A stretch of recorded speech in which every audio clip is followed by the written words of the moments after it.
Hello दोस्तों, ज्ञान take में आप सभी का स्वागत है। आज हम मुंशी प्रेमचंद जी द्वारा लिखी एक बहुत ही प्रसिद्ध कहानी दो वृद्ध पुरुष को पढ़ेंगे। तो चलिए वीडियो को शुरू करते हैं। हिंदी कहानी दो वृद्ध पुरुष। रूसी कहानी लेव तोल्स्टॉय। एक गांव में अर्जुन और मोहन नाम के दो किसान रहते थे। अर्जुन धनी था, मोहन साधारण पुरुष था। उन्होंने चिरकाल से बद्रीनारायण की यात्रा का इरादा कर रखा था। अर्जुन बड़ा सुशील, साहसी और दृढ़ था। 2 बार गांव का चौधरी रहकर उसने बड़ा अच्छा काम किया था। उसके 2 लड़के तथा एक पोता था। उसकी 60 वर्ष की अवस्था थी, परंतु दाई अभी तक नहीं पकी थी। मोहन प्रसन्न बदन, दयालु और मिलनसार था। उसके 2 पुत्र थे, एक घर में था, दूसरा बाहर नौकरी पर गया हुआ था। वह खुद घर में बैठा बैठा बही का काम करता था। बद्रीनारायण की यात्रा का संकल्प किए उन्हें बहुत दिन हो चुके थे। अर्जुन को छुट्टी ही नहीं मिलती थी। एक काम समाप्त होता था कि दूसरा आकर घेर लेता था। पहले पोते का ब्याह करना था, फिर छोटे लड़के का गौना आ गया, इसके पीछे मकान बनना प्रारंभ हो गया। एक दिन बाहर लकड़ी पर बैठकर दोनों बुओं में बातें होने लगी। मोहन, क्यों भाई, अब यात्रा करने का विचार कब है? अर्जुन, जरा ठहरो, अब की वर्ष अच्छा नहीं लगा। मैंने ये समझा था कि 100 रुपये में मकान तैयार हो जाएगा। 300 रुपये लगा चुके हैं, अभी दिल्ली दूर है, अगले वर्ष चलेंगे। मोहन, शुभ कार्य में देरी करना अच्छा नहीं होता। मेरे विचार में तो तुरंत चल देना ही उचित है, दिन बहुत अच्छे हैं। अर्जुन, दिन तो अच्छे हैं, पर मकान को क्या करूं? इसे किस पर छोड़ूं? मोहन, क्या कोई संभालने वाला ही नहीं? बड़े लड़के को सौंप दो। अर्जुन, उसका क्या भरोसा है? मोहन, वाह वाह, भला बताओ तो कि मरने पर कौन संभालेगा? इससे तो यह अच्छा है कि जीते जी संभाल लें और तुम सुख से जीवन व्यतीत करो।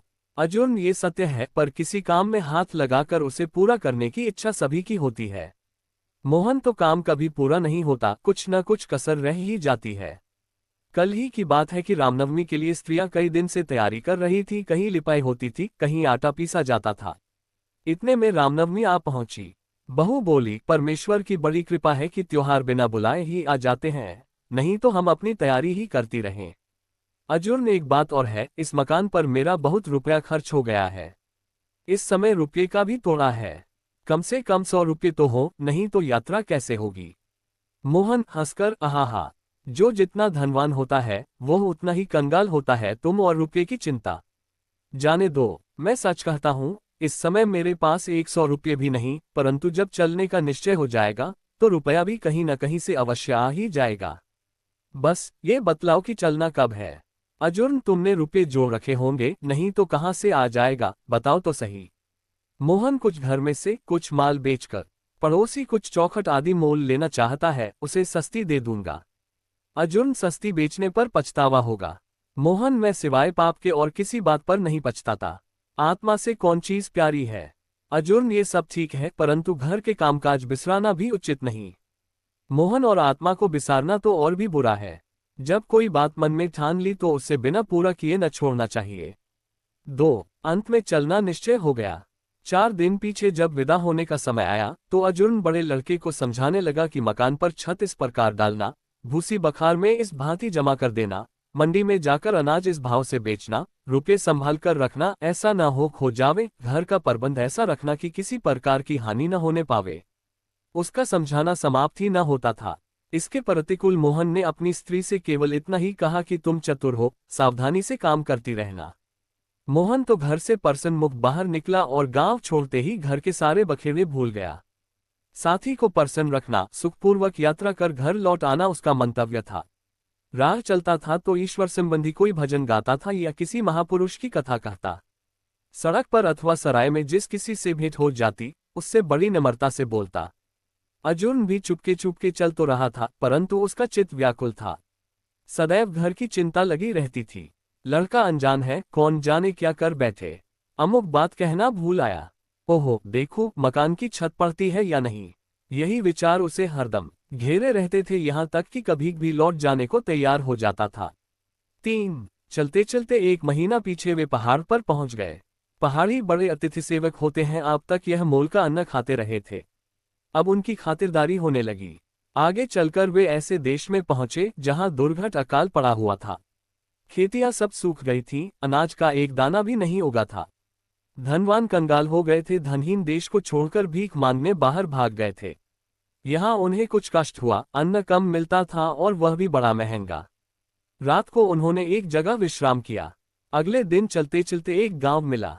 गांव के बाहर एक झोपड़ा था। मोहन थक गया था, बोला मुझे प्यास लगी है, तुम चलो, मैं इस झोपड़े से पानी पीकर अभी तुम्हें आ मिलता हूँ। अर्जुन बोला अच्छा, पी आओ, मैं धीरे धीरे चलता हूँ। झोपड़े के पास जाकर मोहन ने देखा कि उसके आगे धूप में एक मनुष्य पड़ा है। मोहन ने उससे पानी मांगा, उसने कोई उत्तर नहीं दिया। मोहन ने समझा कि कोई रोगी है।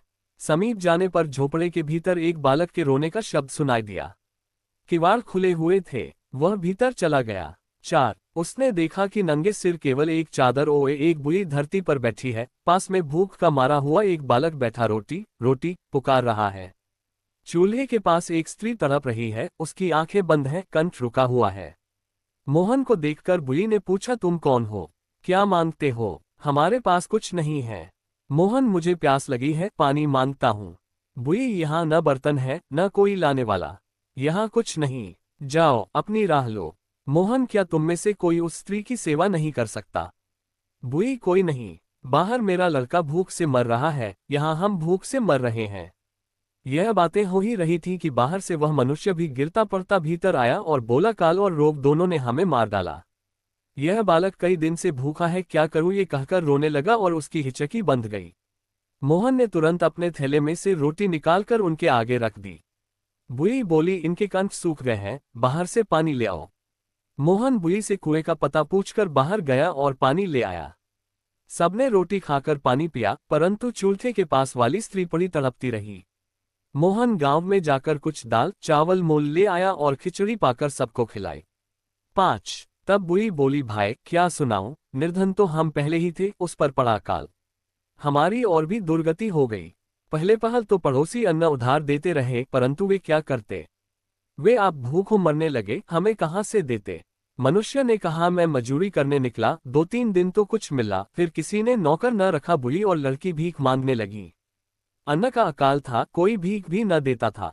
बहुतेरे यत्न किए, कुछ न बन सका।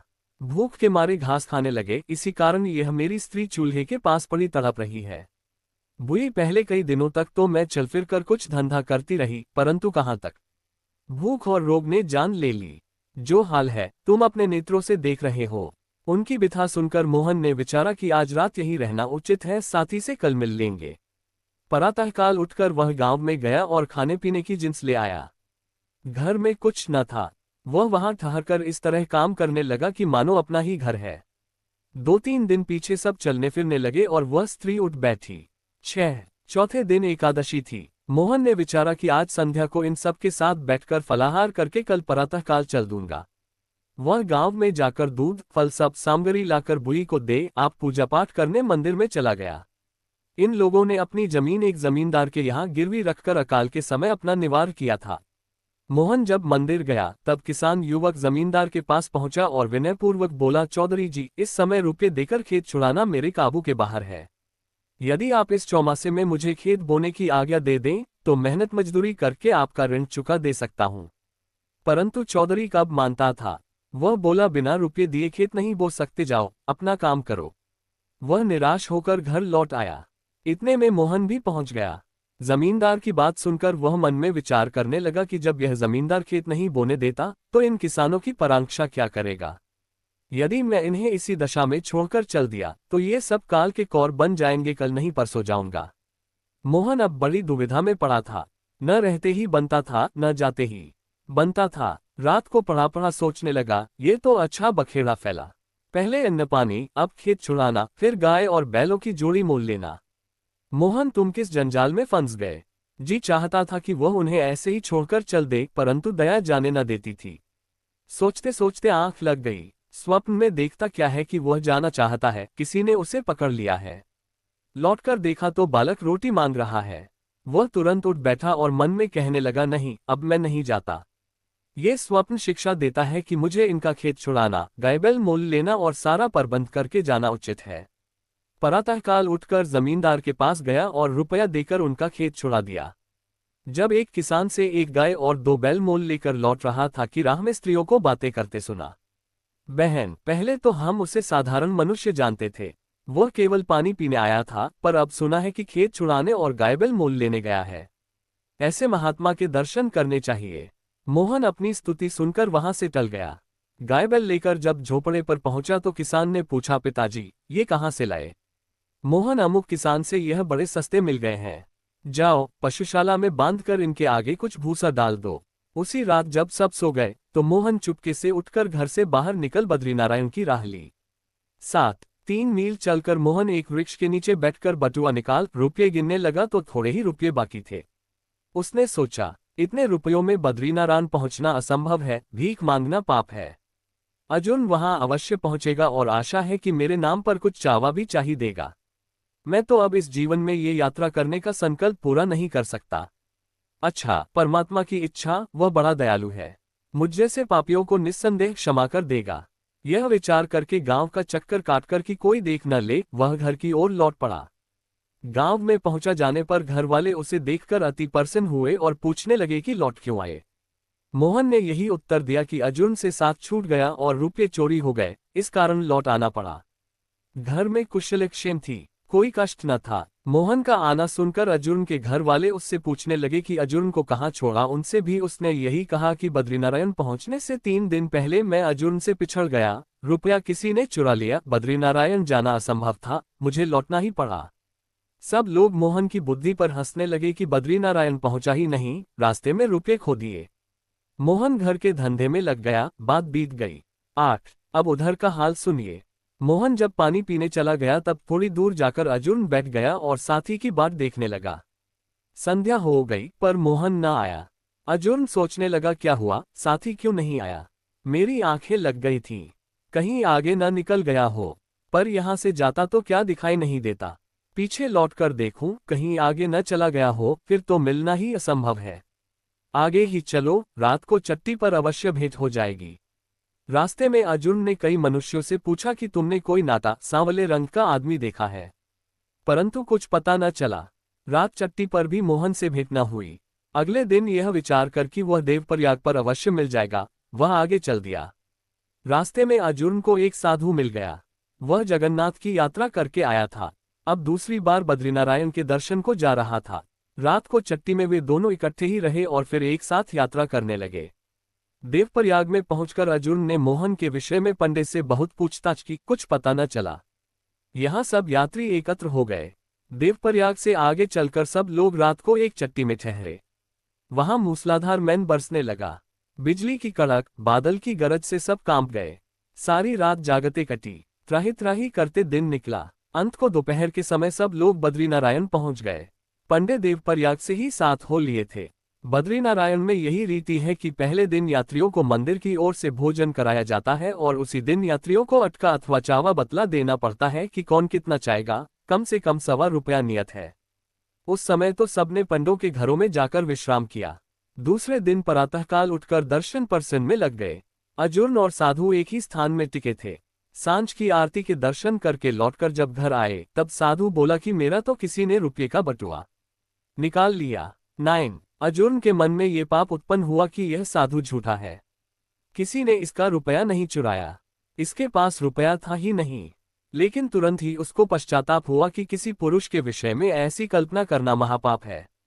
उसने मन को बहुतेरा समझाया, परंतु उसका ध्यान साधु में ही लगा रहा। पवित्र स्थान में रहने पर भी चित्त की मलिनता दूर नहीं हुई। इतने में शयन की आरती का घंटा बजा। दोनों दर्शनार्थ मंदिर में चले गए। भीड़ बहुत थी। अर्जुन नेत्र मूंद कर भगवान की स्तुति करने लगा, परंतु हाथ बटुए पर था, क्योंकि साधु के रुपये खो जाने से संस्कार चित्त में पड़े हुए थे। अंतःकरण का शुद्ध हो जाना क्या कोई सहज बात है। 10। स्तुति समाप्त करके नेत्र खोलकर अर्जुन जब भगवान के दर्शन करने लगा तब देखता क्या है कि मूर्ति के अति समीप मोहन खड़ा है। मोहन, नहीं, मोहन यहाँ कैसे पहुंच सकता है? सारे रास्ते तो ढूंढता आया हूँ। मोहन को साष्टांग दंडवत करते देखकर अर्जुन को निश्चय हो गया कि मोहन ही है। शायद किसी दूसरी राह से यहाँ आ पहुंचा है। चलो, अच्छा हुआ साथी तो मिल गया। आरती हो गई, यात्री बाहर निकलने लगे। अर्जुन का हाथ बटुए पर था कि कोई रुपये न चुरा ले। वह मोहन को खोजने लगा पर उसका कहीं पता नहीं चला। दूसरे दिन प्रातःकाल मंदिर में जाने पर अर्जुन ने फिर देखा कि मोहन हाथ जोड़े भगवान के सम्मुख खड़ा है। वह चाहता था कि आगे बढ़कर मोहन को पकड़ ले, परंतु ज्यों ही वह आगे बढ़ा, मोहन लोप हो गया। तीसरे दिन भी अर्जुन को वही दृश्य दिखाई दिया।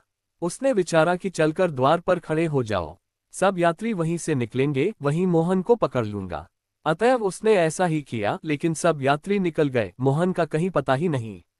एक सप्ताह बद्रीनारायण में निवास करके अर्जुन घर लौट पड़ा। 11 राह चलते अर्जुन के चित्त में वही पुराने घर के झमेले बार बार आने लगे। साल भर बहुत होता है, इतने दिनों में घर की दशा न जाने क्या हुई हो। कहावत है, छाते लगे 6 मास और छिन में हो उजाड़। कौन जाने लड़के ने क्या कर छोड़ा हो, फसल कैसी हो, पशुओं का पालन पोषण हुआ है कि नहीं। चलते चलते अर्जुन जब उस झोपड़े के पास पहुंचा जहां मोहन पानी पीने गया था, तो भीतर से एक लड़की ने आकर उसका कुर्ता पकड़ लिया और बोली, बाबा बाबा भीतर चलो। अर्जुन कुर्ता छुड़ाकर जाना चाहता था कि भीतर से एक स्त्री बोली, महाशय भोजन करके रात्रि को यहीं विश्राम कीजिए, कल चले जाना। वह अंदर चला गया और सोचने लगा कि मोहन यहीं पानी पीने आया था, स्यात इन लोगों से उसका कुछ पता चल जाए। स्त्री ने अर्जुन के हाथ पैर धुलाकर भोजन परस दिया। अर्जुन उसको आशीष देने लगा। स्त्री बोली, दादा हम अतिथि सेवा करना क्या जाने, ये सब कुछ हमें एक यात्री ने सिखाया है। हम परमात्मा को भूल गए थे, हमारी ये दशा हो गई थी कि यदि वह बुआ यात्री ना आता तो हम सबके सब मर जाते। वह यहाँ पानी पीने आया था, हमारी दुर्दशा देखकर यहीं ठहर गया। हमारा खेत रेहन पड़ा था, वह छुड़ा दिया, गाय बैल मोल ले दिए और सामग्री जुटाकर एक दिन न जाने कहाँ चला गया। इतने में एक बुढ़ी आ गई और यह बात सुनकर बोल उठी, वह मनुष्य नहीं था, साक्षात देवता था। उसने हमारे ऊपर दया की, हमारा उद्धार कर दिया, नहीं तो हम मर गए होते। वह पानी मांगने आया। मैंने कहा, जाओ, यहाँ पानी नहीं। जब मैं वह बात स्मरण करती हूँ तो मेरा शरीर कांप उठता है। छोटी लड़की बोल उठी, उसने अपनी कांवक खोली और उसमें से लोटा निकाला, कुएं की ओर चला। इस तरह सबके सब मोहन की चचार करने लगे।